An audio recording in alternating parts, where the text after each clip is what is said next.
আসসালামু আলাইকুম ভিউয়ার্স, কেমন আছো সবাই?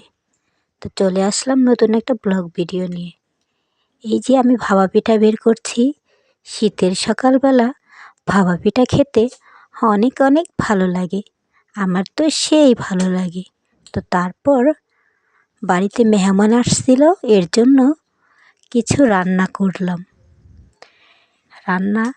এটা হচ্ছে গরুর মাংস। আমার শাশুড়ি রান্না করছে, তো আমি এর মাঝে একটু ভিডিও করে নিলাম। তো আমি তোমাদের ভিডিওর শুরুতেই ভাপা পিঠা দেখিয়েছিলাম। তোমরা কমেন্ট করে জানাবে ভাপা পিঠা কার কাছে কেমন লাগে। আমার কাছে তো অনেক অনেক ভালো লাগে। আর তোমরা যারা এই পর্যন্ত আমার ভিডিও কন্টিনিউ করেছো, তাদেরকে অনেক ভালোবাসা, অভিনন্দন। আর তোমরা নতুন বন্ধু যারা আছো, আমার চ্যানেলটা সাবস্ক্রাইব করে দিবা।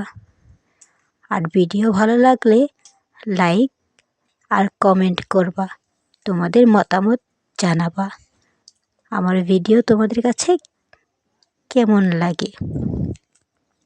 বাড়িতে মেহমান আসলে একটু ভালো মন্দ রান্না তো হতেই হবে। তো আমার শাশুড়ি গরুর মাংসটা সুন্দর করে কষিয়ে নিচ্ছে। লাকড়ির চুলায় রান্না করলে এমনিতেই ভালো লাগে, আরও যদি হয় গরুর মাংস তাহলে তো আরও বেশি ভালো লাগে। কে কীভাবে গরুর মাংস রান্না করো কমেন্ট করে কিন্তু জানাবা। আমরা কিন্তু এভাবেই রান্না করি। তো তারপরে বিকালবেলা আমি ময়দা দিয়ে কিছু লুচি লুচি না, এটাকে কি বলে, মোগলাই পিঠা বানিয়েছিলাম। মোগলাইটা আমি দোকানের মতো পারফেক্ট বানাতে পারি না।